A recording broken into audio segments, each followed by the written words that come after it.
Hi, I'm Shane. Thanks for joining me today for my snare drum sound check, where I play any and all snare drums I can get my hands on. Today I have an old standby. It is the Ludwig Acrolite. This one has got the blue olive badge with the rounded over corners, and the serial number dates it to the late 70s. It's cool. It's got a kind of a textured finish, which is pretty rare. I've only ever seen a handful with that finish on it. Give you a look there. I'll also post a few pictures. That texture does go all the way through the drum, so it's on the inside and it's on the bearing edges, and I can actually feel it through the head, through the thin bottom head here. So I'm not sure if that affects the sound or not, but the drum does sound great. I've got an ambassador snare side on the bottom. I've got the Evans Genera Dry on the top, which is my go-to head for metal drums. Also got the Pure Sound wires. Ludwig forever has been using the P85 throw-off. There that is. And to be honest, I don't like it at all. This is the third one I've had on here, and I've had nothing but problems with it. It sticks in the off position pretty frequently. You got to pull up on the knob to get it to turn back on, and I cannot adjust the tension on this one without a pair of pliers. I would be pretty upset if I bought like a $500 or $600 Superphonic or Black Beauty and it had this $20 throw-off on it. There is a replacement for this, which is the P86, same hole spacing, so you don't have to do any drilling, but that thing's like $45, which is way overpriced. The drum is made of lead alloy. I'm not sure anyone really knows what that is, but everyone agrees that it's mostly aluminum, so you can consider this an aluminum drum. The shell is the same silhouette as the Superphonics with the beaded bead right there in the middle. It was originally sold as a student drum. I'm not sure what they were new in the 60s and 70s. I'm guessing under $100. Then everyone realized how great these things sounded, and the price of these now is probably between $125 and $150 used on eBay, and the reissue ones go for over $300, which in my opinion is a bit too much. If you can find one for around $125, $150 on eBay, it is a great drum to have. So I'm going to play this at 4 different tensions for you. I've got medium, high, low, and super low, and I'll put it through its paces and let you hear what it sounds like. So check it out, Ludwig Acrolite.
So recently I've become a fan of the super low snare drum tuning on my side drum. It often requires quite a lot of muffling, so I've got a 0 ring, and I'm going to throw a little notepad on there. I usually like to try to find a really cool low sound in any snare drum, and it's usually different. Wood tends to want to go a little higher. The metal ones can go down pretty low and still have a really cool, kind of 70s funk sound. So check this one out.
So there it is, the Ludwig Acrolite.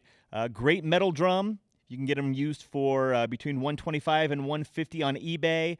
There's usually 10 to 20 on there at any given time. The new re-released ones are going for over $300. I wouldn't buy one of those. I don't think they're quite worth that. There's a lot better drums for $300. This one is 5 inches deep. The re-releases, they also made a 6.5, I believe, and 8 lugs. There's also an internal muffler that I have removed and put away for safekeeping. There's a black version as well. It's called the Black Galaxy, but most guys call those the Blackrolite. It's a really cool looking drum. So go ahead and pick one up. You will not regret it if you can deal with the finicky P85 throw off, or go ahead and drop the extra $50 for the P86. Overall, very good drum and worth it to add to your arsenal. So I'm Shane. Thanks for watching my snare drum sound check. I got plenty more to come. Subscribe to my channel. I got tons of covers and fun stuff up there. So take care.